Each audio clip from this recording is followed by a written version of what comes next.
It's wonderful to see you all here. Thank you very much. I've already been meeting a few people who've been telling me where they've come from around the local area. Some people driving 4 or 5 hours to be here today, and it's wonderful to see you all. If you're just arriving, please feel free to take seats. My name is Justin Brierley, and I host a faith debate show called Unbelievable. Give me a hands up if you've heard of Unbelievable or even listened to the show. Fantastic. So there's a few people here who have come because they've possibly heard it through the show. It's a radio show in the UK, which is also a podcast, so listened to by a number of people here in the US. It's really about bringing different points of view together, very often atheists and Christians, for dialogue and debate. And that's what we'll be doing in the course of today's event. I'm really excited about the Northwest Miracles Conference, where we're going to be digging into both contemporary and biblical miracle claims. And we've got a whole variety of fascinating speakers and interviews and dialogues coming up across the course of today. So I'll key you in on some of those in a moment's time. Before we do that, let me first of all give my thanks to Quilcene Bible Church, who have very kindly sponsored today, the afternoon, and the debate this evening. That's great. You won't have had to pay a penny to register for or a cent even for today's event. But if you are able to contribute something, any donations are most generous, very gratefully received. I think there are places to contribute at the entrance where you came in. We will be having a half-an-hour coffee break at 3:15. If you want to have a copy of your schedule to hand, that gives you an idea of the timings. We'll try and stick to those as far as we can. I'm going to be joined shortly by Tim Richards, who's a local pastor, who's going to be talking about his story and how it relates to the theme of what we're talking about today. We're going to hear an amazing miracle testimony from Dr. Sean George, and after the break, we'll be digging into that with an atheist and Christian philosopher who'll be joining me as we dig into that really interesting story. Then, if you can stay through during the dinner break and come back at 7 o'clock, we're going to have a fantastic debate here on stage between Michael Shermer, who's a well-known atheist and skeptic, and Luke Vanderway, who's a local Christian thinker and apologist, who's very much the person who's brought this whole event together. So could we have a round of applause for Luke as well, because he's done an amazing job to bring this together. If you want to find out any more about Unbelievable, feel free to just search it up. Just look for Unbelievable Justin Brierley. You should find it wherever you Google that.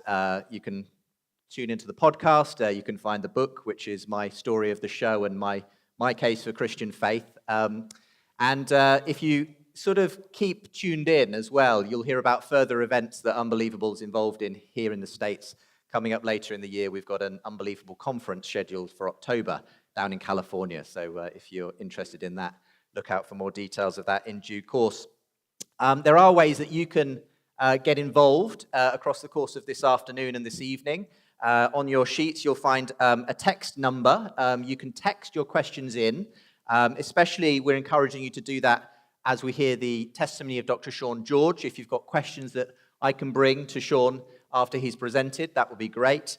And equally, in the evening as well, you'll be able to text your questions in when we come to the debate between Michael Shermer and Luke Vanderway. If you do have a phone with you, though, if I could ask you to put it on silent mode for the course of the afternoon, that'll make sure we're not interrupted by too many ringtones. If you have just turned up as well and haven't yet registered, we do encourage you to register at the entrance desk as well. I think that's all of my sort of housekeeping. The only thing to say is that if you want part 2, there will be an opportunity tomorrow at Quilcene Bible Church where I'll be interviewing on stage Phil Fernandez, who's a local thinker and apologist, and that should be a fascinating interview as well, if you're able to join us for that tomorrow afternoon. But for the moment, I'm going to invite up onto stage Tim. Where are you? There you are. Tim Richards. Do give him a round of applause. Tim, thank you. Let me just give a brief word of introduction to Tim. So I've only really just met Tim today, and I've already been fascinated to hear his story, which we're going to unpack for you in an interview format today.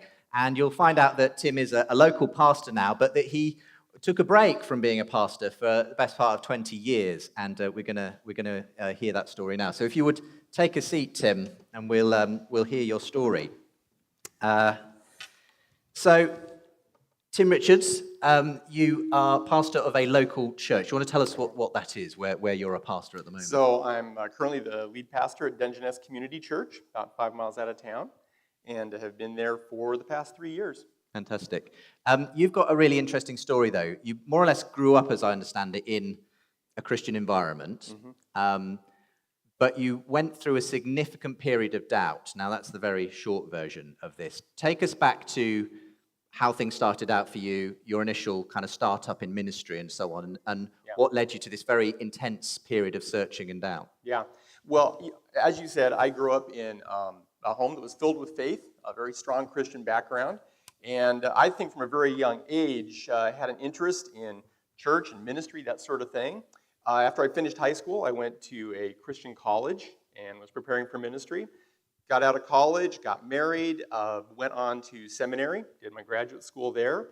And at the end of graduate school, then I received a call to go to a church in Central California up in the Sierras, and as an associate pastor. And it was just a wonderful experience. We loved it, loved the church, loved ministry. It was just a great thing.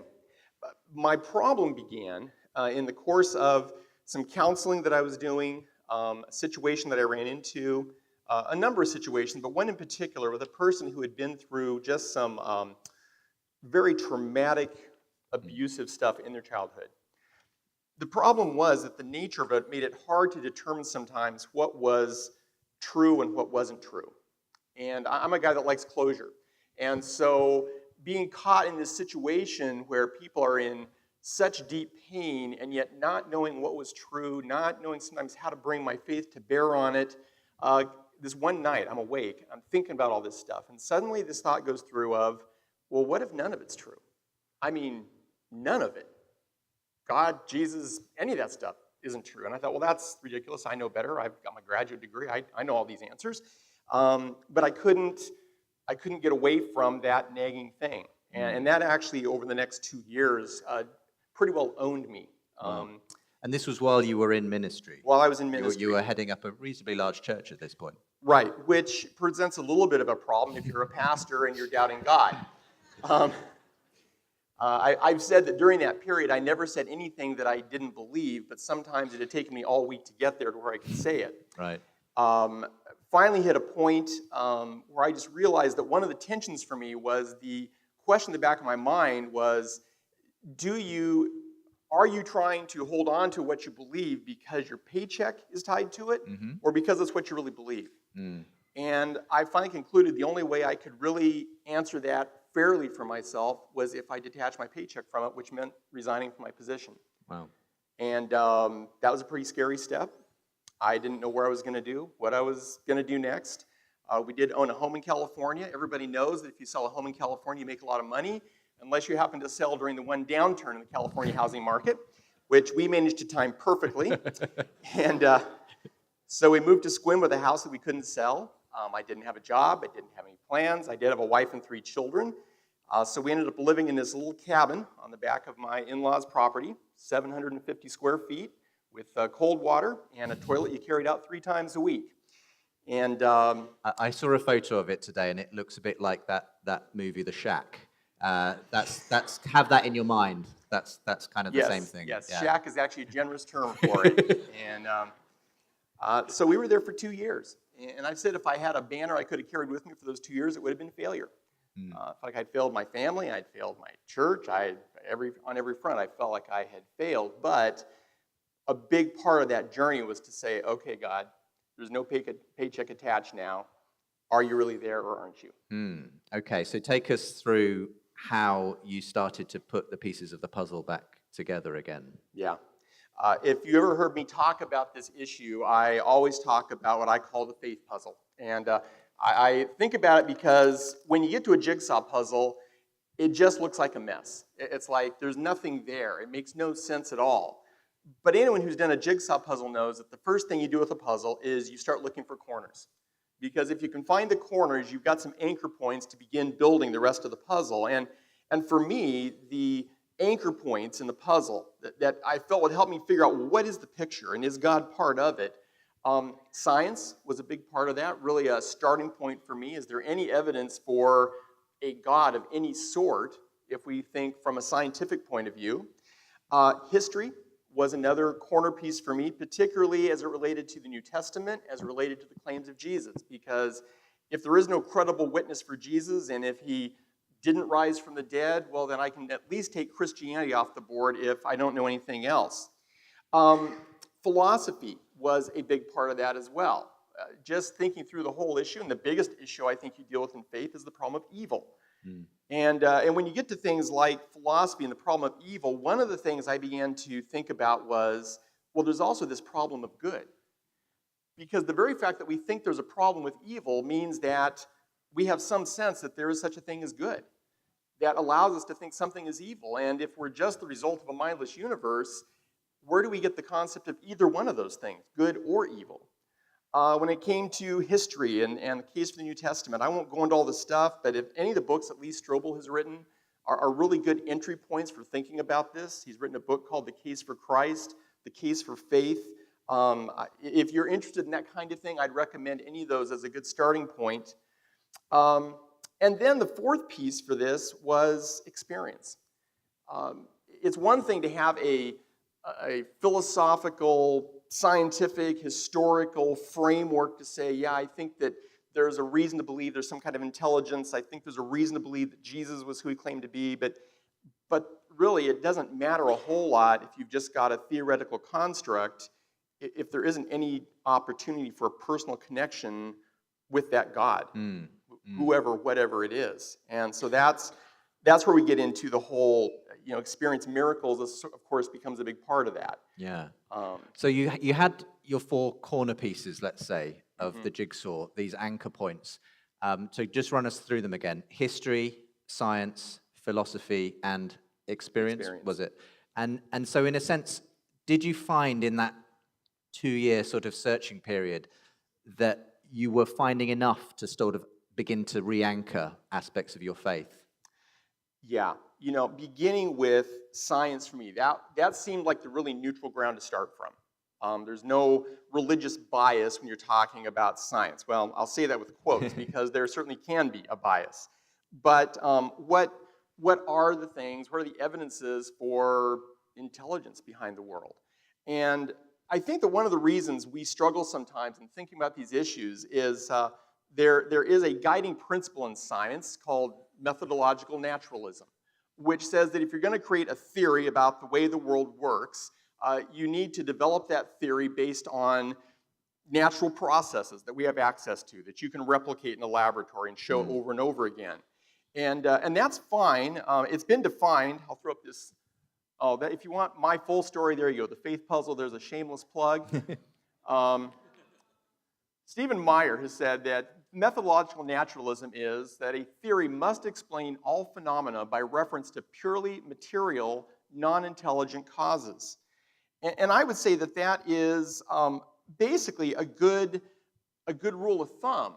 Where it crosses a line is into something that, but I think, Justin, you've talked about this metaphysical naturalism, yeah. where it becomes the philosophy of life. And it says that not just do I look for natural causes to the events I see around me, but I've concluded that material is all that there is. And I've actually drawn the rules before I've even done the investigation to say there can't be anything beyond the rules. And for me, there are a few things that cause me some problems with that. One of those, at a very foundational level, is if you're going to say matter is all that there is, we believe that our universe sprang into being in this big bang, and you have to say, well, what was before that? How do you get something from nothing? And I think we have a hard time really picturing nothing. When I say nothing, I mean nothing, and there's not even air in the nothing. There's nothing. And there isn't anything to disturb nothing. There's no agitation in nothing. There is nothing. No thing. No thing. And if there is no thing, and it's perfectly at rest being no thing, how does everything come out of that? So you end up with this problem where then you're saying, well, either there had to be something that was always there, or someone that was always there. And if you're saying something, then you're saying that everything is a result of an eternal, non-intelligent piece of matter. But how does that generate intelligence in everything that we know? And now you're making a statement of faith to say, I believe there's uncaused matter, which pure methodological naturalism says, well, you can't say that because everything has a cause. So I just see that creating a huge problem. The other thing that stuck out to me are the signs of intelligence that we run into all around us. And we know when we see signs of intelligence. Here is something I found in my yard a couple weeks ago. I was walking out to the car, I looked over in the grass, and I happened to see a little pile of rocks. Well, that's weird. Why are there rocks in my yard? Now, I could explain there are rocks near my yard, but why this little cluster of rocks in my yard? And I got looking at it, and there's two branches, both of them pointing away from each other, both of them a forked branch, and it all just looked kind of arranged. And it caught my eye. I kept looking at it, and then I realized that I knew where it came from.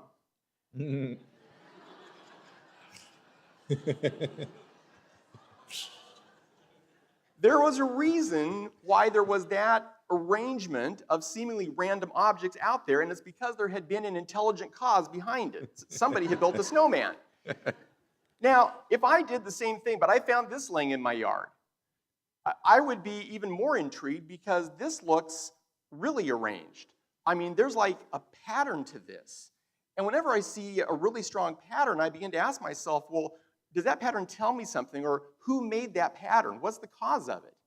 And if I found that pattern looking something like this, I go, that has meaning to it.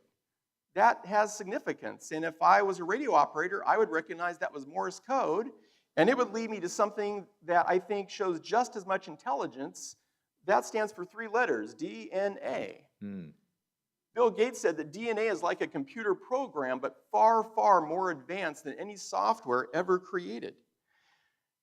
And I just look at that, and I have a hard time reconciling that kind of organization and information and intelligence as coming from nothing or coming from non-intelligent matter. Coming from a completely unguided Exactly. process. So this was obviously a key, as you say, corner of the puzzle for you, which seemed to prefer an explanation that went beyond the naturalistic one that you were obviously wrestling with at that point. So take us through those other 3 as well. How did we start to put the puzzle together on those fronts? Yeah, so, looking at the textual history, the evidence for the resurrection, again, I'm not going to do too deep into that just because I think Lee Strobel and others develop a lot more in depth, but what I saw was that if you read the New Testament with any degree of fairness, like we would any other ancient document, there are strong clues, strong evidence in there that what these men said they saw and what they experienced, they did experience. And it's hard to come up with a good, plausible reason for it. There's a lot of fanciful reasons out there, but things that really struck me as making good sense other than the resurrection. So that was a significant one for me. As I've said, the problem of pain, also then the problem of good. That was a biggie for me. You see people wrestling with this kind of stuff. Even people feel pretty settled in their disbelief in God. When I talk about things like science, I've been intrigued with people like Richard Dawkins, who is known for his atheism. And yet when he looks at life and all of these issues, he's actually thought that, well, maybe we were planted here by aliens. Go, well, okay, that's a pretty creative solution.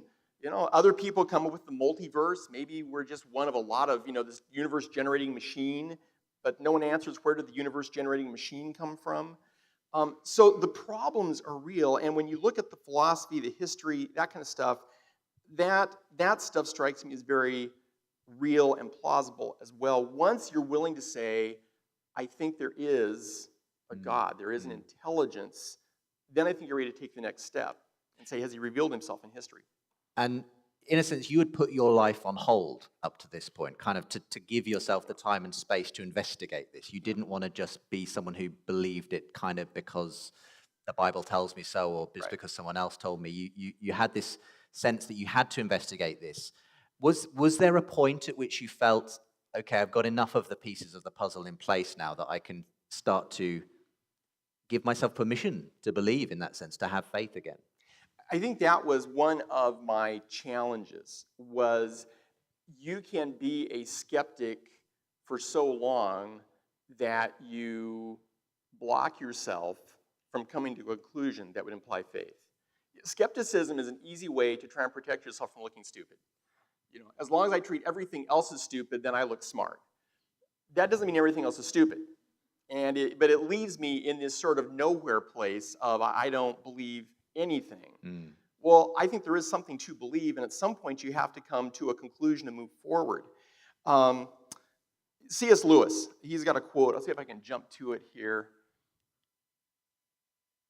He says, "To see through all things is the same as not to see."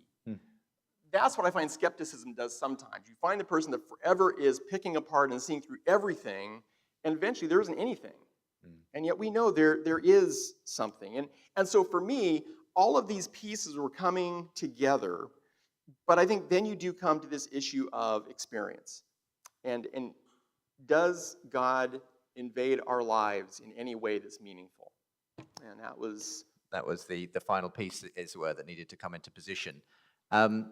Because we're talking about miracles in today's event.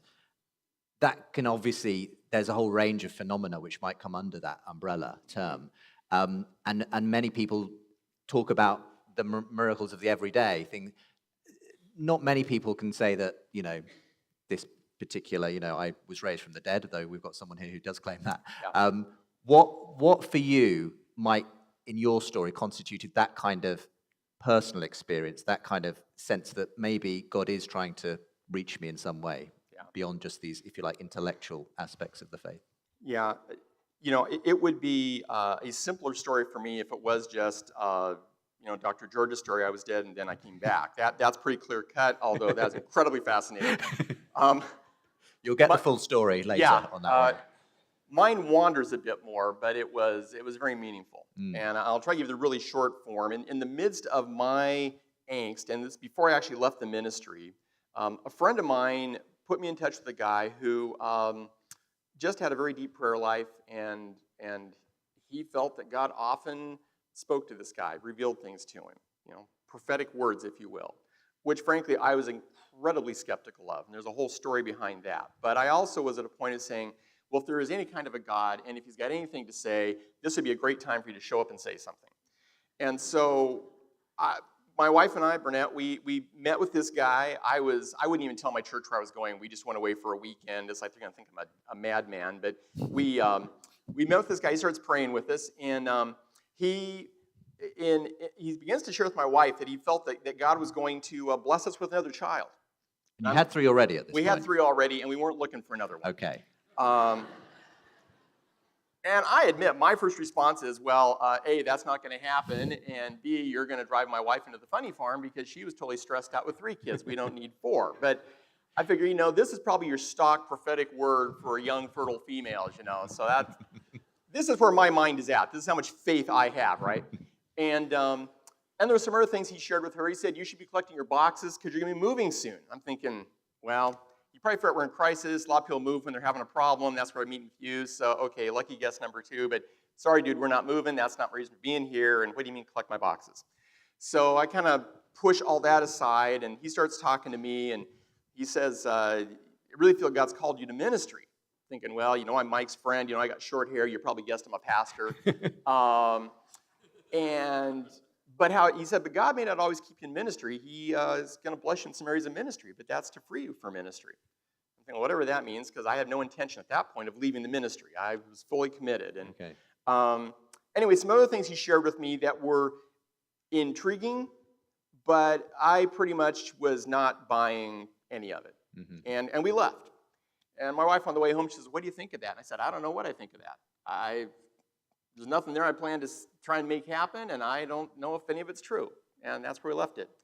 About 3 months later, my life really hit a wall. I ended up taking a sabbatical, and by the time we finished the sabbatical, I knew that I needed to step away from my pastorate. So I'm leaving the ministry. And I think about this guy's words, and I'm like, well, yeah, whatever, coincidence. And we come home. We get back to where we lived in Sonora, And we're literally getting out of the car. I've got one foot on the floor, on the ground, one foot in the car, and the neighbor walks over. Hey guys, welcome home, how you doing? No one knows that I've come back to resign. She says, do you guys need boxes? Well, and that's a weird conversation to have. And of course, I'm thinking about what this guy said about collect your boxes. That's kind of strange. Oh, he said, because you're not, when he's talking to Burnett, he said, because you're not going to have room for all your stuff where you're going, whatever that is about. So we're going, well, yeah, we could use some boxes. Her husband had done a big remodel job. These folks had bought all new boxes while they'd moved out. They just moved back in, folded the boxes up and gave them this whole stack of brand new U-Haul boxes. So there's our boxes.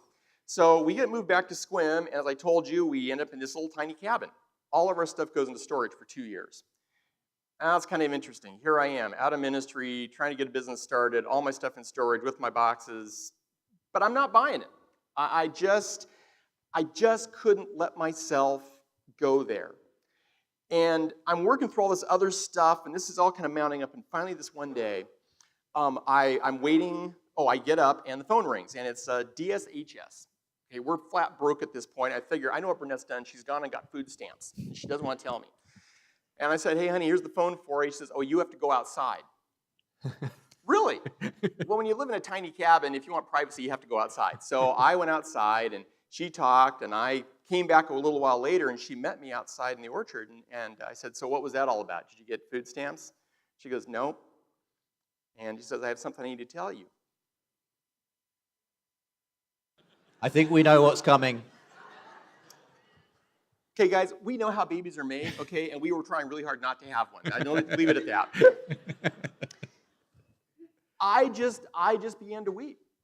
Because for me, I realized you could say, oh, well, you could chalk it to that, but for me, it was like all these pieces came to a point. It's like, okay, Tim, either you can keep on saying, no, I doubt, or at some point you say, there's enough evidence here with all four of the pieces and this experience I'm having to say, God, I think you're there. And I think you've known where I was going to be, and I think you're active in this, and I trust you. Mm. And that was, I can't say that was the end of the journey for me, but that was a significant turning point. Right. And I'm assuming now you have absolutely no doubts whatsoever, and everything is peachy. That's why I love the metaphor of a jigsaw puzzle. Because when you do a jigsaw puzzle, you keep fitting more and more pieces together, and the picture keeps shaping up more and more. And you get to a place where you say, I think I know what this picture is. This makes sense to me. I know what I'm looking for, and I'm enjoying this picture, but especially in a big puzzle, until the very end, you've always got a pile in the middle that you don't know exactly where they go. And to me, faith is like that. There is still, for me, a handful of pieces that I go, I'm not sure exactly where this goes. Maybe I'll never find out until I see God face to face someday, but that's okay, because the rest of the picture is there to where I go, I feel confident in working on this picture, that I put my faith in the right place. It's a really interesting analogy. Now, you sort of, I know that you did a whole series on the faith puzzle, if you like, a few years back, and you used this analogy of the corners of the puzzle and starting to put it together, and the fact that very often we don't have all of the pieces, but we're working on the big picture, and the big picture is the thing we strive towards, which I love as an analogy for faith.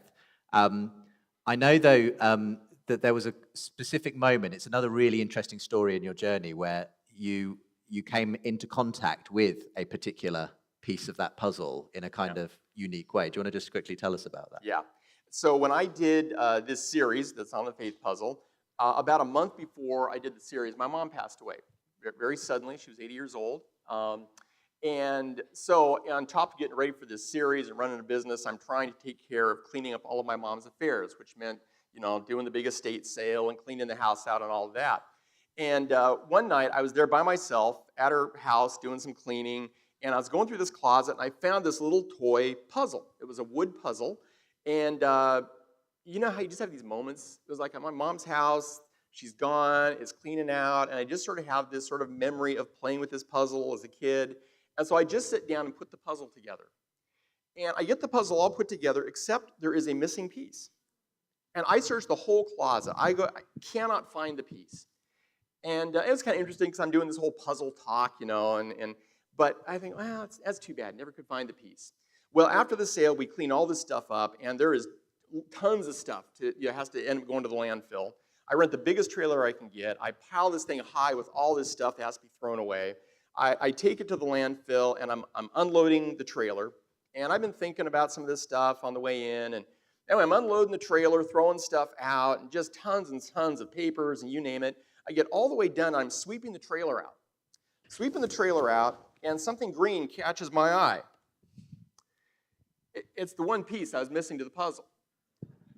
How I had never seen it in all the searching, the loading, everything else. But it was like one more little thing that God just said, Tim, I am that piece. I am what you're looking for. And it was a meaningful moment for me, On the miracle scale, maybe tiny, tiny miracle, but very meaningful.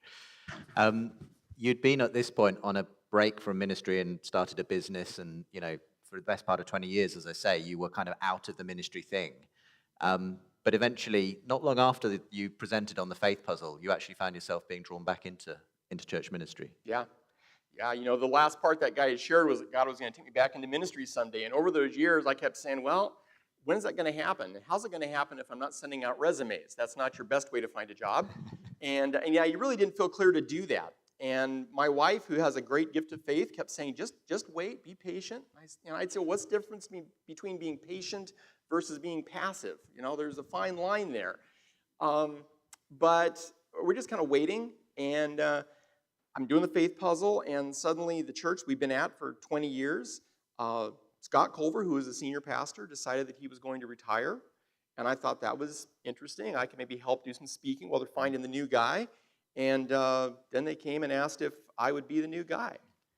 And which, quite frankly, initially I was pretty much like, no, that's not going to happen. But then as I started thinking about it and talking about it, it's like, well, we have thought, we have prayed, we have talked about this for years. If this isn't God opening an opportunity, if I say no, I will spend the rest of my life probably thinking, okay, God, you placed it before me, and I walked away. And it's been a wonderful experience. Okay, wow. I guess that whenever I do my radio show, Unbelievable, I'm always thinking, now what does the skeptic, what does the atheist think of this? And those are the questions that I'm trying to pose myself as we're having conversations. And I suppose the one thing that I can hear a lot of people saying at this point is, okay, cute story about the puzzle. Great that your life kind of came together again in that way. But, coincidences happen. Mm-hmm.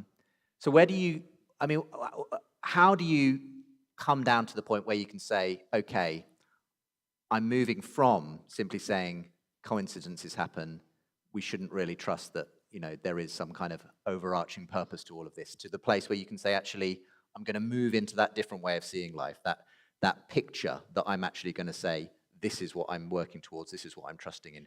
How does the move happen from one to the other?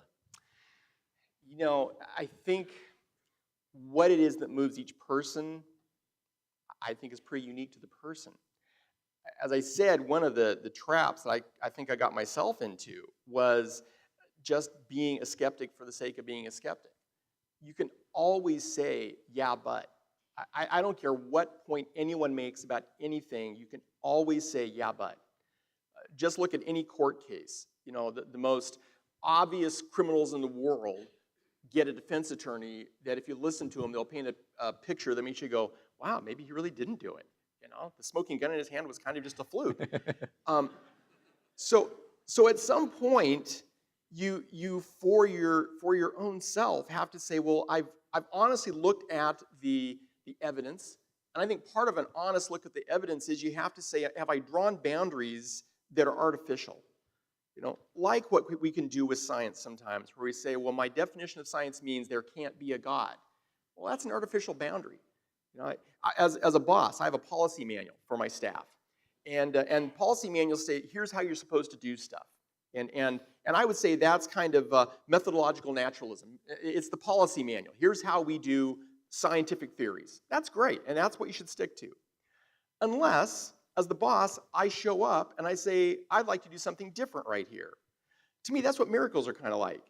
It's like, well, here's the way things normally go, but I can't draw, if I show up to my staff and say, I want to do something different, and they say, oh, I'm sorry, Tim, you're not allowed to do that because we have the policy manual. I'm like, guys, I wrote the policy manual. If I want to make an exception here, I think I can do that. It's okay.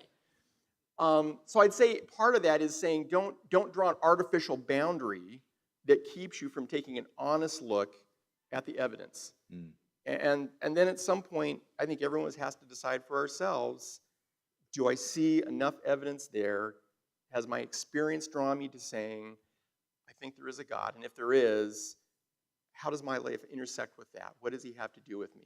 And I believe the claims of Jesus are the most credible, powerful evidence of how, as a human being, I connect with God. Can we give a round of applause to Tim? Thank you. Tim, thank you very much. Thank you. So if people want to look at your story again, thefaithpuzzle.org, Yeah, is it? It's somewhere. Where's the shameless plug? We'll go back to the beginning. But that's got videos, it's got your story, and there we go, thefaithpuzzle.org for more if you want to find out more. But Tim, thank you very much for framing some of the issues that we're going to be opening up in the conference today, and thank you very much for your time. Great, Thank you. thank you. Thank you.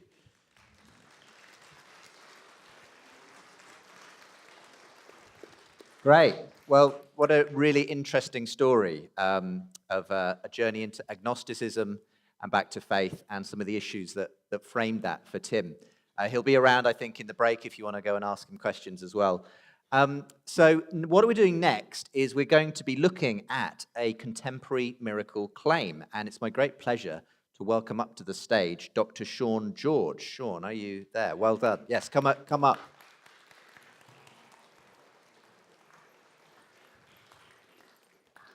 So let me read a little bit of Sean. Thank you for joining me. Thanks, Justin. Good day. Now, yes, Sean is from Australia, or at least that's where you live now. That's isn't right, it, Sean? yep. I'm going to let you do your own introductions and things, but I had Sean recently on my show. We did a brief interview. Sean is a real radio professional, let me tell you, because I said, Sean, I know you're used to doing an hour slot sometimes for presenting your story, but I need you to do it in 5 minutes for me. And he did it in 5 minutes. It was amazing. But Sean, thank you very much for flying all the way out from Australia Yeah, to be thanks with for us. having me, guys, in Sequim. What a beautiful, beautiful place. Thank you. Just to give you a very brief history for Sean, Sean is a medical doctor. He's head of medicine at, is it pronounced Kalgoorlie Hospital? Yeah, that's correct. Kalgoorlie, yeah. in Australia. Sean, are very much a respected voice in his area of medicine. Now, here's the amazing thing, and Sean is about to open this up for it. In 2008, Sean apparently died of a heart attack, but was brought back to life after about an hour and 25 minutes of being medically dead through his wife's simple prayer. We're going to hear that story now with all kinds of interesting evidence. So, Sean, do take the stage. Thank you. Thanks, Justin.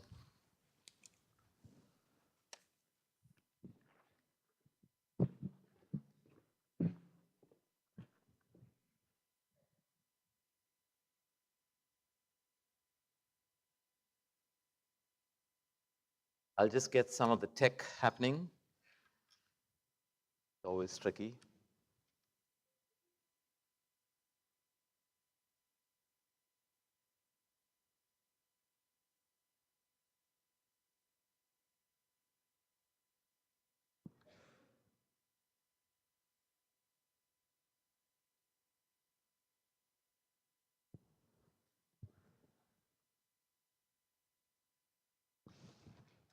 All right, so if I was in Australia, I would be saying, "G'day, mate." Have you heard that before? All right, I've been trying to teach Todd and Joanna some of our slangs, which I was very unfamiliar with 12 years ago, but I'm slowly getting used to that. So I still remember when I was in my outpatients, the first patient walked in and said, "Doc, I'm Crook." And I quickly look at the surname, and it wasn't Crook. And I said, "Are you trying to tell me that you're a crook?" But in Australian, when someone says, "Doc, I'm Crook," it means, "Doc, I'm sick." So you can imagine I had a lot to adjust to. So just to give you a bit of background, because everyone's confused about my accent, and I was born in Kuwait in the Middle East, lived 16 years of my life there, born to South Indian parents from the state of Kerala, And if you've ever been there, we call it God's own country. It's beautiful. What's interesting is about the state of Kerala is that's where the gospel first came to in India. And so my grandfather was the first convert in our family. He came from a secular or a nominal Christian background called the Jacobites, very similar to the Syrian Orthodox or Greek Orthodox. And then he got saved and he was an evangelist from the age of 21 to 74. So I studied in Kuwait for till I was in year 10, and then moved to South India where I studied year 11 and 12, and then did my basic undergraduate medical degree, we call it MBBS, and then from there I did my MD in internal medicine. I worked as an assistant professor and associate professor for about 10 years, then moved to Malaysia, where I worked again for another 2 years, and 12 years ago, I immigrated to Australia, which I'm proudly calling my home. So that's basically a little bit of a background of where I come from. I work in a country town called Kalgoorlie. I'm obviously in the wrong profession because it's a gold mining town. And trust me, those who are in gold mining, they earn a lot of money. So we have one of the largest open-cut gold mines in the Southern Hemisphere. And in one of these mines, they make about $1 million every day. And so I serve a population of about 32,000. I'm the head of Department of Medicine, but I'm fully clinical. I do patient care. I do a 1 in 3 on-call. I'm a hands-on clinician, but I also do administrative work to run other consultants, registrars. We're a teaching hospital, so I teach undergraduate and postgraduate medical students. I'm also an advanced life support instructor. Funny that this should happen to me. So why I've said all this is I'm not just a quack with this title raised from the dead. I might know a little bit of what I'm talking about, and I hope that I can show you that. I'd like to introduce you to my wife. She would have loved to be here. Her name is Sherry, spelled the American way, S-H-E-R-R-Y. And this is my son, Michael. I like to show this picture because he's really short here. He's 6'2" now, so he just towers over me.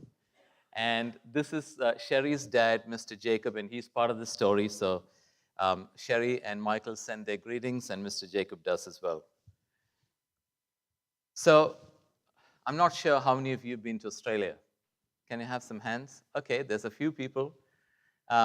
We live in a place called Kalgoorlie, which is right here. And I hope you can see that red arrow. It's called Kalgoorlie Boulder. So it's actually northeast of Perth, which is here. And the reason I show you this map is on the 24th of October, 2008, I had actually been in a city called Esperance, which is on the coast. And if you ever come to the western side of Australia, you should visit Esperance. It's got the most beautiful beaches that you will ever see. And I'm very privileged because I'm not just a physician for the city of Kalgoorlie Boulder, but I'm a regional physician as well. So 5 times a year, we travel. It's about 400 kilometers. I don't know what that is in miles, but I assume it's about 200 or something like that. But it was 400 kilometers, and I drive there, stay overnight, and do clinics in Esperance, and then drive back home. So the reason I'm showing you this is because my whole incident happened while I was traveling back after my clinics from Esperance to Kalgoorlie. So Esperance down here, and this is a map. And if you've ever been to the outback of Australia, there are very small towns and hardly anyone that lives in those towns. So I'm talking about 25, sometimes 50 people, sometimes 100 people, sometimes just kangaroos, right? So that's the kind of terrain that I was driving on as I was heading back home. So I started my journey at about 9:30 in the morning. I had a good breakfast as usual. I work for the government. I'm a public servant, so they put me up in a hotel, and there's a good cooked breakfast. Normally, I have bacon and eggs. But that day, I chose to have cereal, so I don't recommend that anymore. I'm just kidding. But I did actually have cereal. And as I started my journey, don't let my hair fool you, by the way, I was only 39. I'm celebrating my 50th birthday on the 5th of April. So I was only 39 years old, an associate professor of medicine, head of department, and I started to have discomfort in my chest. Now, let me ask the men sitting here, how many of you have had discomfort in your chest? Yeah, and what do we say? Gas, right? Yeah, that's what I said too. So that's what I thought I was having, some sort of indigestion. I was not used to having cereal, and I thought just with the journey, that's what's going on. And it was only a discomfort in the chest. It was not actually chest pain. So I continued to drive, and this young lass who is here, her name is Zunaira. She's a Pakistani Muslim girl. She was my intern. I know that intern's almost a bad word in the US, thanks to Bill Clinton, but we won't go there. Uh, but a medical, sorry about that, but Bill, the, but Zunaira is the first year out of medical school. That's who an intern is. So this was her first job as a doctor. And so she was in the car with me. She had never driven in Australia before. So I was driving the car, and we were driving along, and I drove almost 350 kilometers. I still continued to have this discomfort in the chest. If you look at this map here, this place that you see down here is about halfway between Esperance and Kalgoorlie. It's a place called Norseman. So that's about 200 k's out. And so we stopped there and had a cup of coffee, and I still had this discomfort in my chest. It wasn't getting any worse. It wasn't any better. Got back into the car and began to drive, and I came to just about here before you actually have to go up to this town called Kambalda and then drive up to Kalgoorlie where we live. So right about here, I started to feel hot and sweaty. Now, that's not unusual in the Kalgoorlie-Boulder area because it was 36 degrees centigrade, pretty hot. And so I thought it must be just the heat, but I was in a good Toyota Camry. So I asked the intern, Zunaira, how do you feel in the car? Are you feeling hot? She said, no, it's perfect. And then I started to have a bit of nausea, and I thought to myself, something is not right here. And so in the middle of nowhere in outback Australia, there's not much you can do. So I pulled over to the side of the road, and that was the first time that I told her, look, I'm having a bit of discomfort in my chest. Can you imagine? She just became white. She was so, she was shocked. So I asked her to actually check my pulse, which is probably about the only thing that you can do there. And it seemed to be fairly normal. So I got out of the car and decided to call my wife, Sherry. She's the doctor as well. And so I told her what was going on. So she asked me, Sean, do you feel that you'd be able to drive up to Kalgoorlie, which is, another 60 to 80 kilometers away? And I said, yeah, I think I can. I feel pretty good. I think I should be able to. She said, okay, I will contact the emergency physicians at the hospital. You come straight to the emergency, and I will meet you there. So that's the conversation that we had. I got into the car, and I actually began to drive on this road. This is about 20 kilometers long. As I was driving on that road, I really felt very strongly in my heart, I shouldn't be driving. I need to find a clinic in Kambalda and get in there. And of course, I now know that it was the Spirit of God that was actually compelling me to do that. And so Trevor, who is here with us, he's from Australia too. He'll tell you, he's here because I can't find my way anywhere. I'm terrible at directions, and I'm shamelessly admitting that. But that day, I managed to actually find the clinic. And I decided to get into that clinic. And when I say clinic, I need you to understand, I don't know what you call it here, but we call it a general practice clinic. I think you call it family practice in the US, is that right? So it's tiny. And just to show you here, there's two doctors who normally practice in this clinic. This is Dr. Rao, and this is Dr. Chris. Chris was actually away in Perth, and Dr. Rao had gone out to lunch. Perfect timing, isn't it? But I managed to find the clinic, got in there. I introduced myself. I said, I'm Dr. George, And they said, oh, you're Dr. George, because they all know me. I'm the guy who treats all of their patients in the big town. So they send their patients to me. And I said, look, I need to have an ECG done. I'm having a bit of chest discomfort. Can we organize that? So the nurse said, yep, no problem. Come in with me, and we got it done. But there was no doctor, so they actually handed me the ECG. So, don't do this at home. But I'm the guy who actually treats heart attacks. I'm the guy who deals with this every single day. And so I'm not sure, are there any doctors here? Great, fantastic.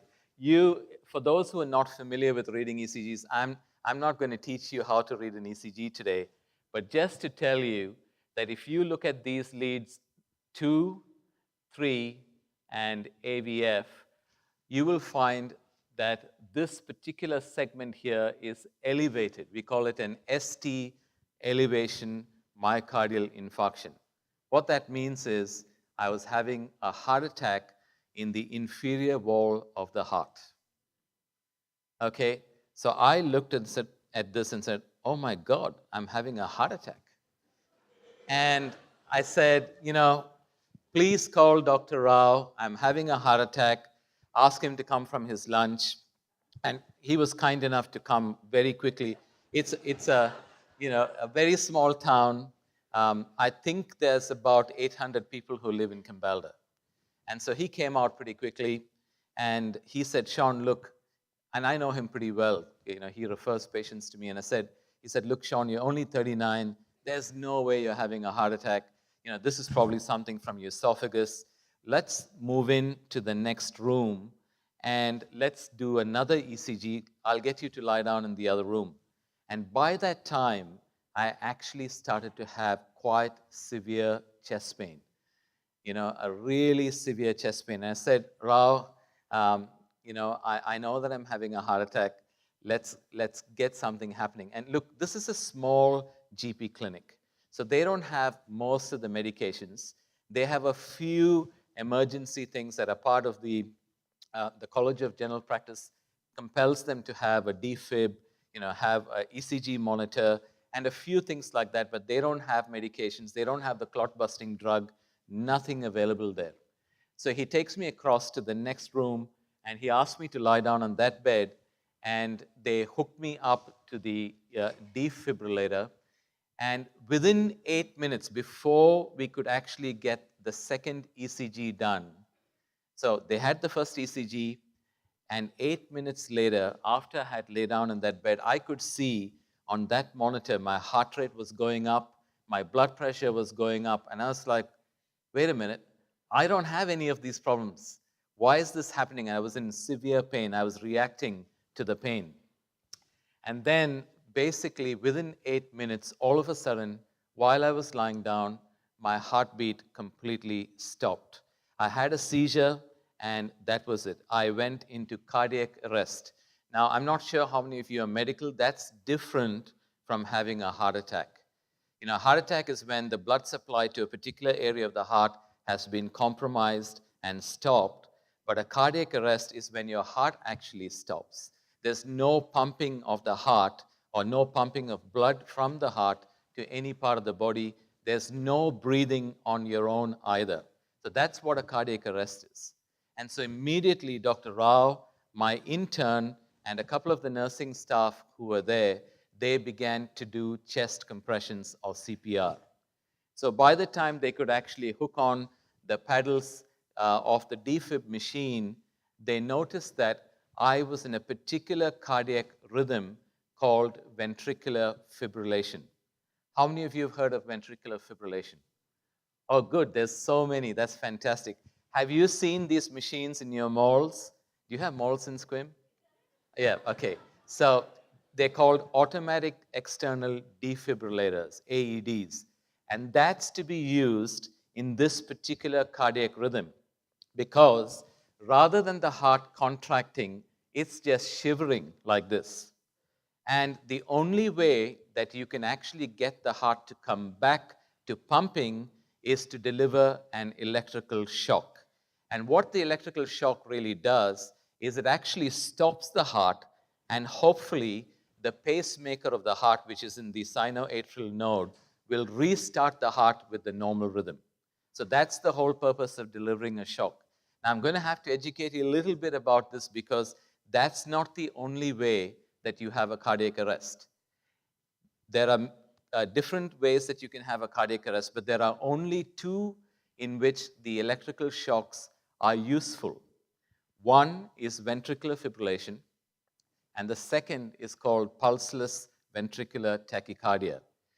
The other ways that you can have a cardiac arrest is when you have a flat line, what we call as asystole, or you could have meaningless electrical activity, which we call pulseless electrical activity.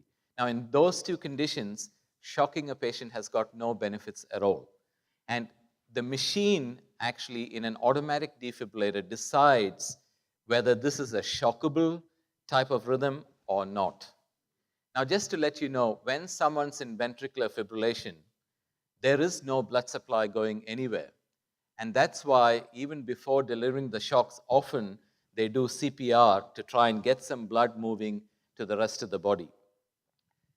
But once you shock the patient, you hope that the heart will stop and restart with a rhythm that can actually get the blood to the rest of the body. So that's the whole purpose of giving the shock. So I'm just going to say that before I continue with that, because there's so many women here, I'm sure you'd want to know what my wife was doing. So she actually got a phone call after my call to say that actually from me, because I had reached the Cambalda clinic, and I called her and said, Sherry, I'm not coming home immediately. I'm actually having a heart attack. The ambulance will bring me home. And this is before I had the cardiac arrest. And the next phone call that she got was to say that your husband's actually gone into cardiac arrest. They're actually doing CPR on him. He's in a really bad way. You need to get to Cambalda. And so she gets into a car along with my medical registrar and the other consultant who works with me, and they were driving up from Kalgoorlie to Cambalda while all of this is transpiring here. So as she was in the car, she was driving along. This is what was happening in Cambalda. So this is the actual log of the defibrillator, which is automatically recorded on the machine. It was a Zoll M-series defibrillator. This is automatic. This is not something that I can manufacture. I've just taken pictures of this later on. And you'll see here that at 13:44, the first shock was actually advised by the machine. So my cardiac arrest would have been somewhere here between, about 13:43, because the shock was advised there. Now, just remember that when the machine actually asks you to give the shock, then the doctor has to actually press the button to deliver the shock. So that's what Dr. Rao did. And just so that you know that in between the shocks, you're supposed to continue the CPR, which is also what they did. Now, generally, if you read most of the medical literature, if you are in ventricular fibrillation and there's no blood going anywhere and there's no CPR being done, all it takes is 4 minutes of that and your brain begins to die, right? And this is the reason why they hope to get you out of the ventricular fibrillation as quickly as possible. So, normally you'd give 2 or 3 shocks and hope that they would actually come out of the ventricular fibrillation. So here you can see the first shock was delivered at 13:44, and then you can see the second shock, the third shock, the fourth shock. You can see the fifth shock, the sixth shock, seventh, eighth, ninth, 10th, 11th, 12th, 13 shocks over a period of 48 minutes, right up to 14:30. Now, what happened after this, if you can read there, I hope it's clear to you at the back. You can see at 14:32, when the next cycle after the CPR was up, the defib did not advise a shock. And the reason was because I then went into a flat line, what we call as asystole. You watch movies, what do they show you? A flat line. So that's the rhythm that I was in after being in ventricular fibrillation, clinically dead for 48 minutes already. So no more shocks were delivered. They were then just doing CPR on me. And I don't know, have any of you done CPR? You know how hard this is, right? Even for 2 minutes, doing CPR at 100 per minute. And they use the song Staying Alive. That's the kind of rate at which you should be doing it. 100 per minute, do that for 2 minutes. It's very exhausting. So here you can see they've already been doing it for 48 minutes. And then let me continue from where my wife was, because she was driving in the car.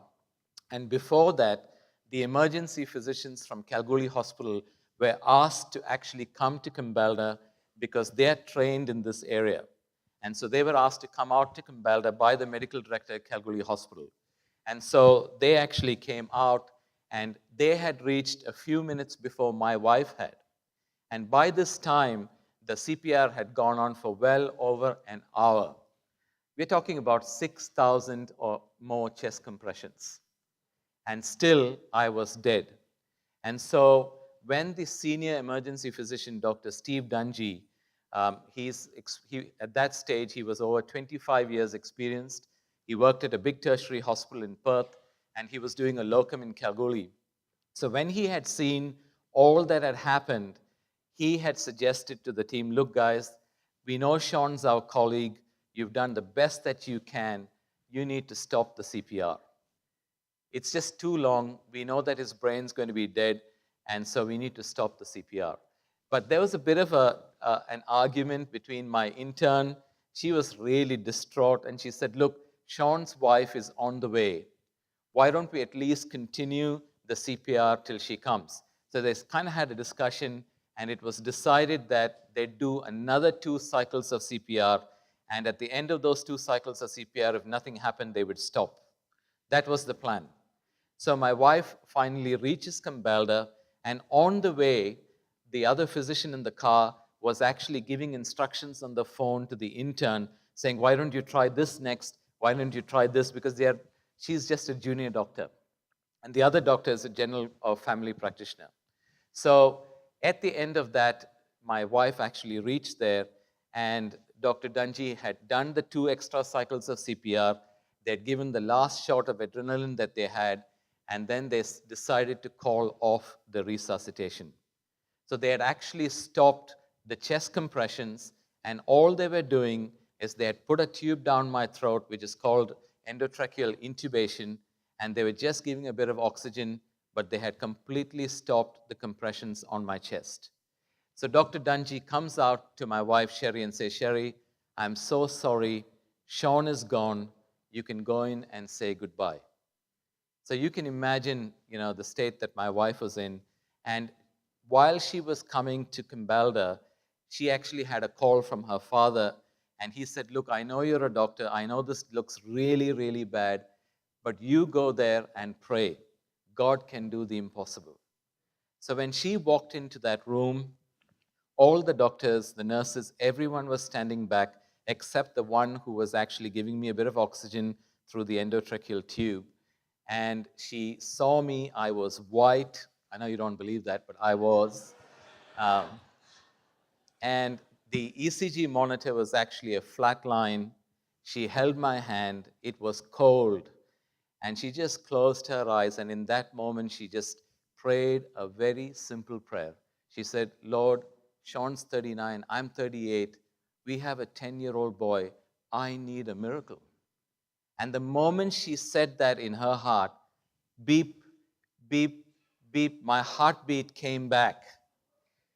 Now, you can imagine there was so much of confusion there because they can't send me to the morgue anymore. My heartbeat's back. They don't know what to do with me. And I talked to Dr. Dungy, and he said, Sean, I was thinking, oh my goodness, this is the worst thing to happen. Because here you have a person who's been dead now for 1 hour and 25 minutes. They had stopped the CPR for about 5 to 11 minutes. We're not really sure how long it was, whether it was 5 or 11 or in between that, I'm going to be brain dead. And so he was thinking, oh my goodness, this is so bad. Because you know what happens next? The wife and the family have to make the decision to switch off the ventilator.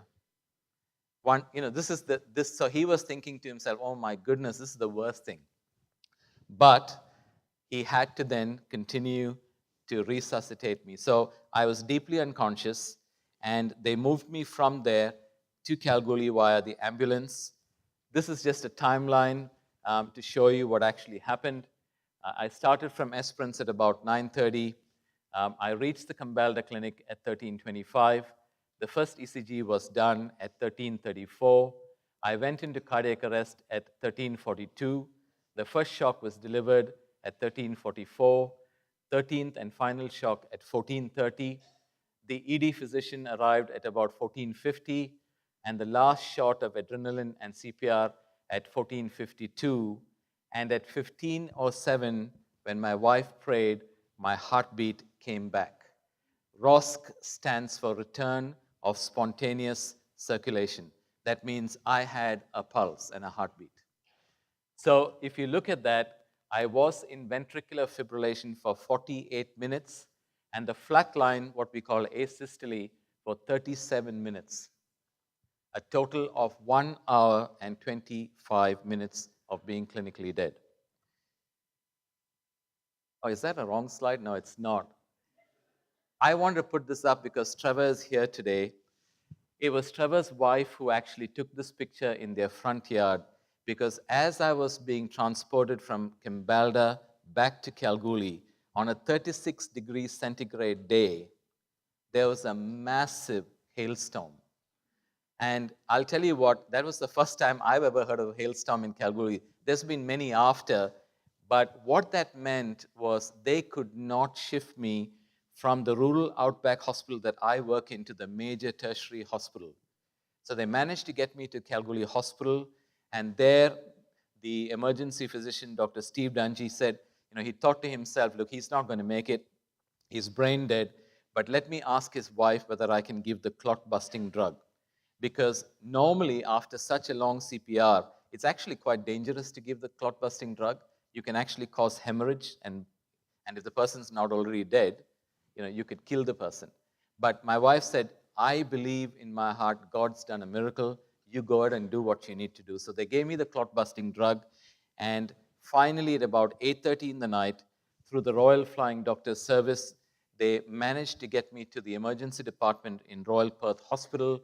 They took me to the cardiac cath lab, where they did an angiogram. All of you familiar with what that is?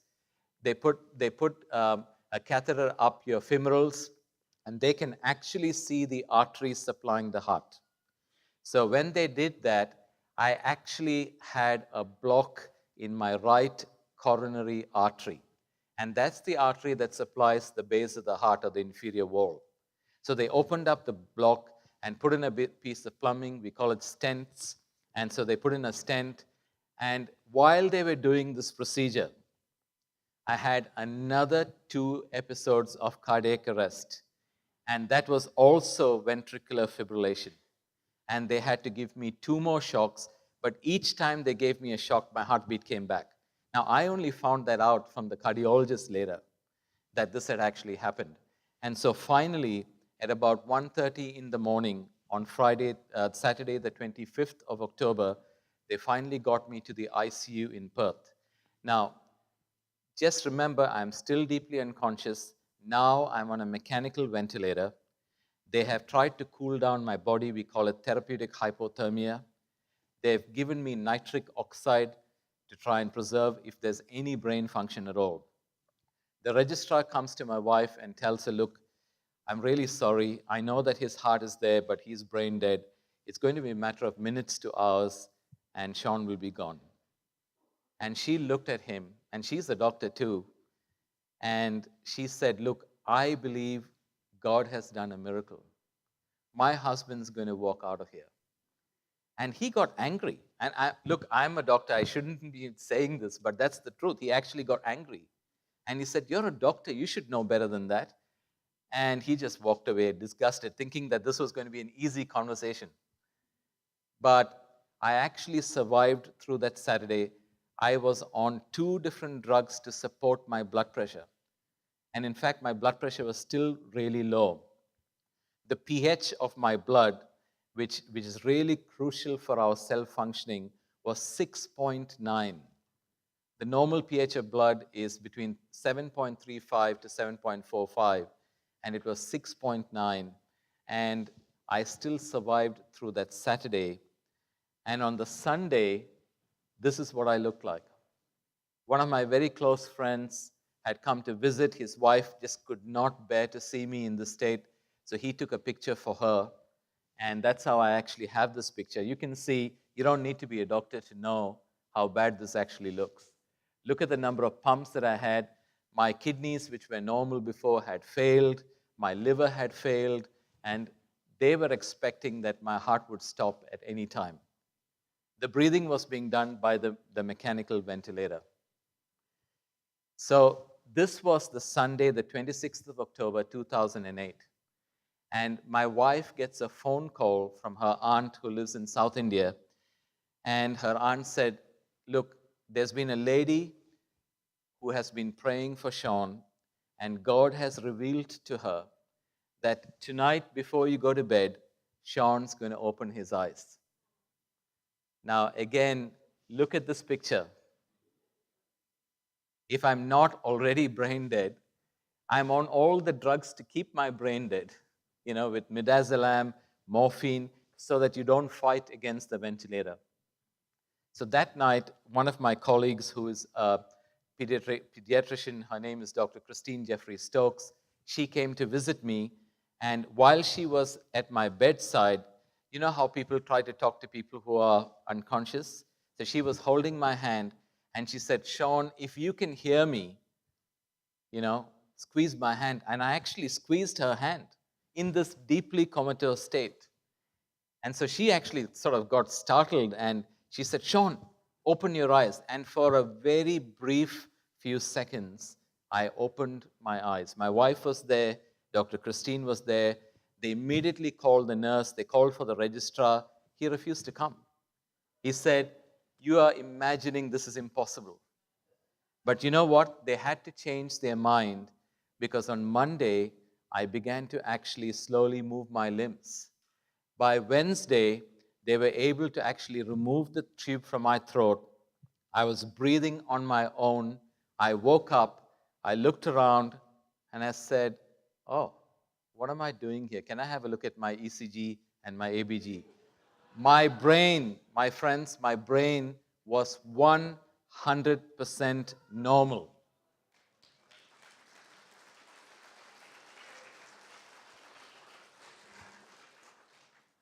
This is just a blood test to show that I had a massive heart attack. This is called a troponin test. This is the blood test that we do to see whether you've had a heart attack. This is the liver function test. I had a normal liver, and that had failed, and then it started to come good on its own. I had kidney failure. I actually had to have dialysis 6 times before my kidneys started to come good. All of this is evidence that there was multi-organ damage. But the brain, which should have been damaged first, because the brain cannot be starved of oxygen. The brain has no metabolism without oxygen. My brain was 100% normal. And friends, I was actually discharged on the 13th day, and people came looking for me, and that's when they began to say, Miracle Man has left the hospital, because nobody could believe it. So I just want to introduce to you, that's my wife and son, my mom, who is no more, and this is Sherry's mom, and this is Trevor's wife, Julie, and this is my medical registrar's wife, Aggie. This is Sherry's dad, who asked her to pray for me. And so finally, I was discharged from the hospital, and they actually published this in the West Australian newspaper because they had never seen anything like this. And that's my heart doctor, Dr. Shetty, who is standing in the back. And so that's my story.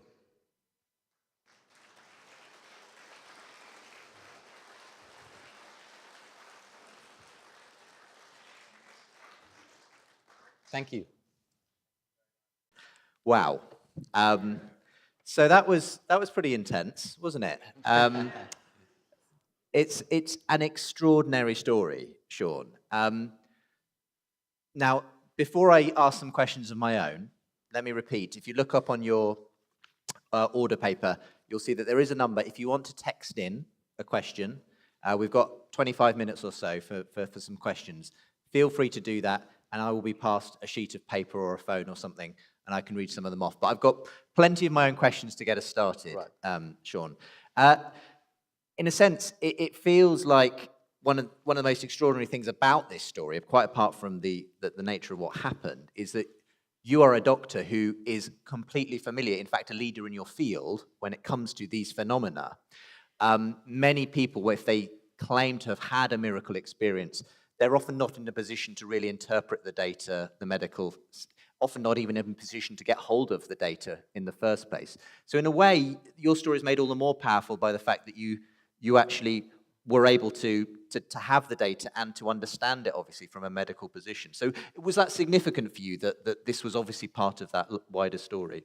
So you can imagine my shock when I came back, and to put the pieces of the puzzle together and to find out what actually happened, because I remembered as I woke up, I remembered everything to the point that I could see the cardiac monitor, remember me, that my pulse rate was going up, my blood pressure, and then for the next 110 hours, I had lost everything.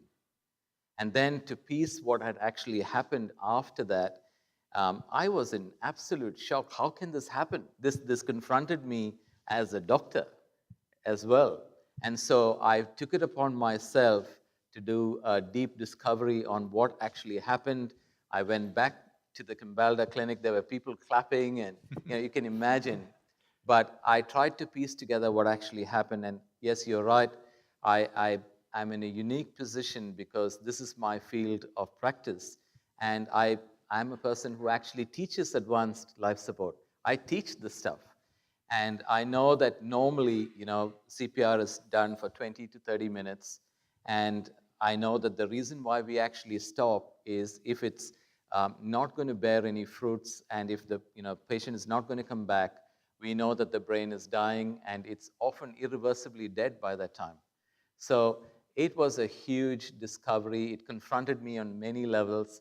Even though I was a Christian man, when the rubber hits the road, it's different. Being a doctor and having it happen to you, it's very different. So I saw a different part of the journey that the patients actually go through, and I was able to appreciate and therefore communicate what actually happened to me with the evidence. What about your medical colleagues? What did they make of it? Were they willing to use the term miracle for what had happened to you? Yeah, so I actually have, and hopefully I'll get to show you some slides later of some of the people that were involved in the resuscitation, and also others who looked after me in Royal Perth Hospital, because this was amazing to them that this had never happened in their life history as well. So right in that clinic, there were actually 3 Hindu doctors, and there were 3 Christian doctors as well. And Dr. Rao, he's a Hindu, and he's still a Hindu, and he tells me, Sean, I've never seen anything like this. He was actually given an award for the resuscitation. Dr. Steve Dungy, who actually is a Christian, and he said to me that in his 35 years, that now he's 35 years of experience, he has never seen anything like this. He expected me to be brain dead and not ever wake up again.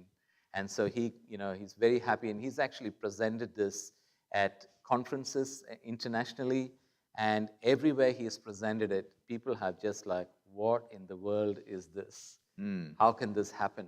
It confronts doctors a lot. I have presented it myself in many medical forums, journal clubs, grand rounds, and to be truthful, there's no one who can say that this is not a miracle. The issue is what they do with the miracle. So I've had responses of, wow, this is amazing. But it hasn't changed practice, because we know that this doesn't happen. We've already done all the research. We've got tons of evidence that, this is just not possible. So it doesn't change practice. It hasn't changed my practice either. But what it does is it actually gives you a glimpse into the power of an Almighty God who is able to do way beyond what we can imagine or think. I mean, the story is amazing, and we're all encouraged. Even if you're not a believer, people are happy, obviously, that you came through. That So am everything, I. yeah, not least yourself. But of course, it does raise that other important question of why you, why not other people who perhaps have died from a heart attack, for whom prayers were prayed, but there was no miracle answer. What do you do with that kind of an issue? Yeah, so look, I honestly believe I don't know the answer to why it was me. I can tell you quite honestly, I'm no one special. I can tell you that my wife's no one special. In fact, let me give you a bit of insight into the brain of my wife. Being a Christian and a doctor has its good parts and it's got its bad parts too. She will tell you any day of the week that when she prayed that prayer, her faith was really tiny. While she was being driven to the clinic in Cambalda, she was actually coming to pick up a dead body. That's what she told her dad. Dad, I'm going to pick up a dead body. And he encouraged her and said, look, I know you're a doctor, but you're also a Christian. You know God can do miracles. You just go there and pray. So I can be quite honest, I don't know why God answered. I'm sure happy that he did. And it also told me that I've married the right woman. But God always answers prayers. But he may not necessarily answer the prayer that we expect him, the way that we expect. He always answers. And I can't even begin to fathom the mind of an Almighty God as to why he does what he does when he does it. But I do know that I'm here. My family is happy that I'm here. And I believe God's got a plan with my life. And my guess is that through events like this and the many other places you've taken your story, it has been a pathway for others to start to investigate and understand and even potentially have faith in God. Yeah, I believe that, it gives you at least a possible thought into the fact that there might be a God out there who actually cares for people and who does actually intervene in the lives of people. And I believe that sometimes God just gives you a signpost that you can put your trust and anchor in. And I believe, look, I'm not going to be the person who is going to bring everybody to faith in God, but I do believe that I have a story that God's given me, and I should communicate that story in the best way that I can because I can understand it. Well, I've got some really interesting questions here for Sure. you from the audience that have been texted in. Here's an interesting one. Did you have an out-of-body experience at any point in this? So there's actually a short answer and a long answer. Let me start with the short answer. And the short answer is I honestly don't remember that I have. I can't remember, 10 years now it's been, and I can't actually remember if I saw anything. As I said, I could remember everything up to the point that I actually arrested, and then nothing for 110 hours, and then I got everything back again. But the long answer is, there was a lady who was praying for me that I had mentioned in my talk. Let me give you a bit of a background. This lady is an uneducated lady who lives in South India. She used to be a Muslim, and she came to know Christ, and she's a woman of prayer.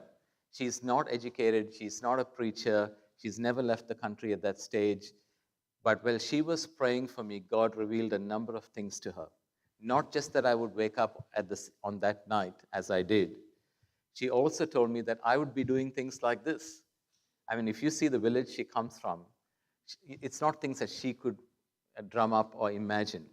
She said I would be on the TV, I'd be in programs, I'd be written about. All of those things have happened. The third thing she said is that God has shown you many things which he has actually hidden from your eyes. And I can tell you that I haven't gone pursuing it because I'm a bit freaked out, honestly. What did I see? My Irish friends asked me, so did you see flames? But I haven't pursued that matter with God. I believe that if God really wants to show me, he will. Okay. But at this stage, I can honestly tell you, I don't remember seeing a light. I don't remember floating above my body or anything of that sort. Okay. Yeah. So there's quite a few questions about the specifics of this and possible alternative explanations and so on. And perhaps you can explain some of the particular issues that are being brought up here. But one person asks, what about the Lazarus effect and auto-resuscitation? Could you explain what those are and Sure. whether they are any kind of an explanation of what happened Yeah, to you? so in fact, that's a very interesting phenomenon that was first described in 1982. The Lazarus effect. The Lazarus phenomenon, and it was actually published in 1983 by Dr. Bray, and they then called it the Lazarus phenomenon because it was like the resurrection of Lazarus. In the Bible, yeah. In the Bible. So what they actually found is that when you do CPR, and particularly when you deliver oxygen or breaths, if you give too many breaths, you can actually stack up the breaths. We call it auto-PEEP, or positive end expiratory pressure. And so what actually happens is there's a dynamic, I'm sorry to use the words, but it's hard to make it very simple, but you actually begin to inflate the chest sequentially, and there's just not enough time for decompression of the chest. Is that sort of clear? Yeah. So what that does is that it prevents the venous return into the heart, and therefore prevents the heart from actually contracting. Okay. So it's mainly when you give too much of breaths. So that's why we actually recommend doing 6 to maximum of 10 breaths per minute and not more than that, because you can create this dynamic hyperinflation. So what they found was that there were people who were dying, and then 5 minutes later, without doing anything at all, their heart would come back. Okay? And I've actually looked into all the cases published of it, and I have all the slides up there, but I'll try and quickly tell you. There were 49 published cases of Lazarus phenomenon.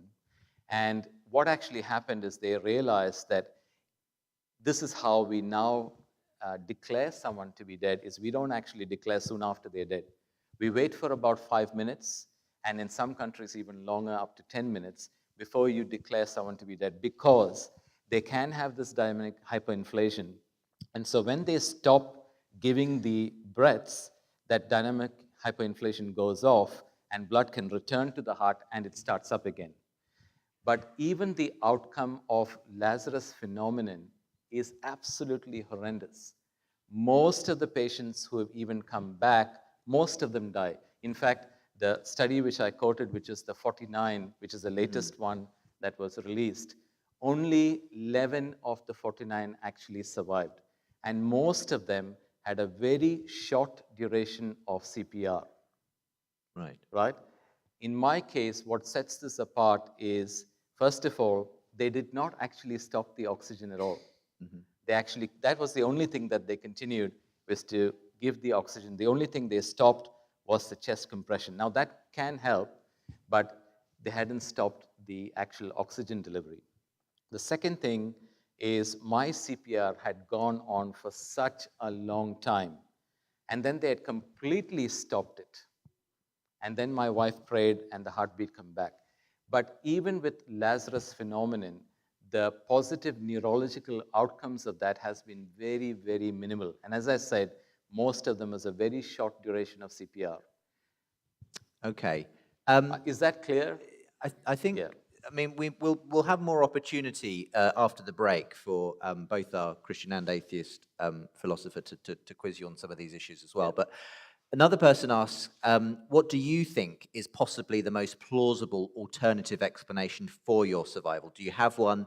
And if there is one, why don't you think it actually works? Yeah, so I have actually asked many colleagues and friends and people whom I respect, and people who are very big in the field. I've not been able to actually get any real plausible explanation at all. And the best explanation that I have ever been given is that you're a statistical anomaly. Right. So I don't want to think of myself as a number. I'm a person like you guys. I have a family, I have a kid, and that's the best explanation I've ever had. So to be quite honest with you, when I actually explain, and I have an opportunity to show you my slides, I still can't find an explanation for why I should be here. Thank you. I've got some more questions coming through. I mean, one of the questions was along those lines, asking how do you know that your experience isn't an outlier? Well, in a sense, you know it is an outlier. It is an unusual case. And ask, are there other similar accounts? Have you ever come across anything else that resembles what you went through? Yeah, so I have obviously, like many of you, heard about different people who have come back to life.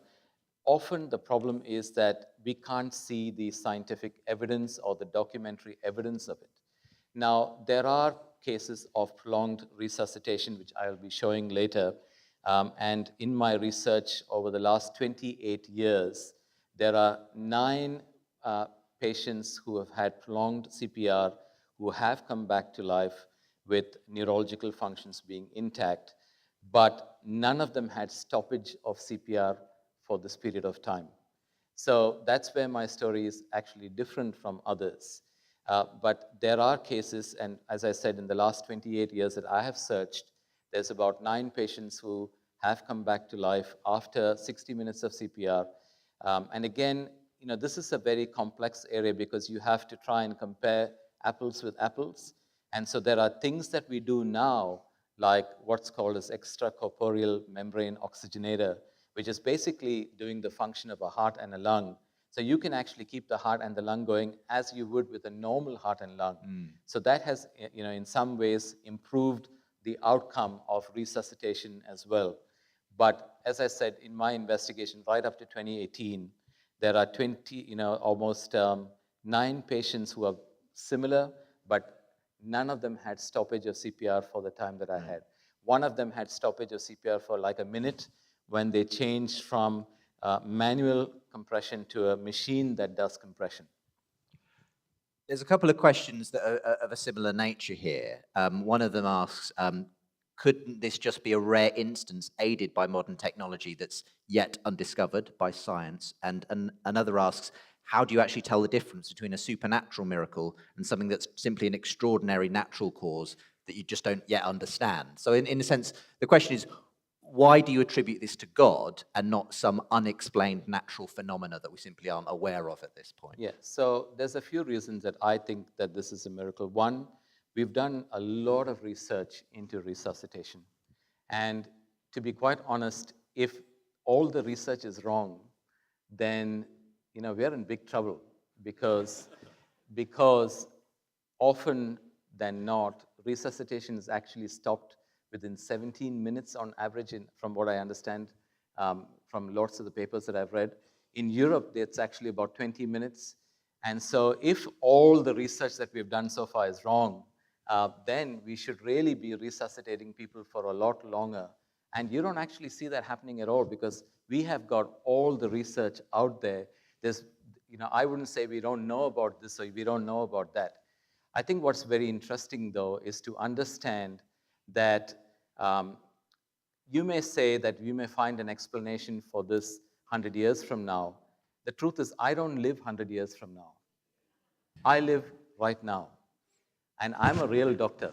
I need to make decisions for my patients today based on the evidence and knowledge that I have. And I'll tell you, nothing has changed. I actually teach this every year. And so if anything changed in that area, I would be the first to know. And so we haven't changed any of that. Look, the one thing that I did have positive for me is that I was young. And I don't mean that in any bad way. But that's always a good thing because your body has the chance of doing something. And to be quite honest, mine was one of the worst case scenarios because I was in the outback of country Australia in a small clinic, doctor out to lunch. I mean, how much worse can it get? You have to read your own ECG. And then to get to Perth, there was a significant delay. And so the circumstances of my situation was actually quite bleak. The other interesting thing here is the fact that they had stopped the CPR for such a prolonged period of time. So now you need to understand, even when you do chest compression, you're not actually able to send the blood to the rest of the body in the same way that the heart does. So it's a low blood flow state to start with. And that's the reason why they don't do prolonged CPR, because your blood starts to get sticky. There's aggregation of the platelets, and then there's actually a lot of substances that are released because of the lack of oxygen, like lactic acid, carbon dioxide, free radicals, etc. Now, as I mentioned before, the brain requires oxygen for everything. It does not have any anaerobic metabolism. That means it cannot function without oxygen. So how can I explain either today or tomorrow or 100 years from now how after 1 hour and 25 minutes and then stoppage of CPR, when my wife prayed, you see, there's a religio-historic context there. Yes, this wasn't just out of the blue you came back. It was at a very specific point when that prayer was prayed. She, in fact, when she opened her eyes, there was so much of a commotion around her. They were moving her back, and she heard the beep on the monitor. And all of a sudden, there was a pulse. So, look, all I can say is when you put the evidence together, when I have done the research to see, are there anybody else in this world like me? I haven't actually found anyone who has died, had CPR, stopped CPR after such a long time, and come back to life with a normal brain. Now, there are people who have had long CPR and come back with a normal brain, and that's, as I said, in the last 28 years, there's about 9 of them. I haven't talked to any of them, so I don't know whether that was a miracle. Who knows? I don't know. But as I said, I live in this time frame. We are in 2019, and I do know that we all are going to die. I also know that I have got a lifespan, and when God decides, I will die. The question is, what decision am I going to make while I'm alive? I have one opportunity in life to make a decision to either believe in God or not to believe. What somebody does 100 years from now is not going to matter to me. I'm going to be dead and gone. The question really today is, are you going to make a decision for God now? And all I can say is, based on the best evidence that I have, I can't explain what happened to me in any other way than a fact that a supernatural intervention from God happened. Because no one wakes up asking for their ECG and their ABG. I was back to being a physician, and I'm still a physician. Look, it's been great to have some questions from the audience. We are going to get more grilling for you, I'm afraid, after the coffee break. We're going to have a really interesting little conversation here with a Christian and atheist philosopher about miracle claims generally, and then we're going to get you back up to do some cross-examination, Sean. But for the moment, can you give a round of applause for Sean?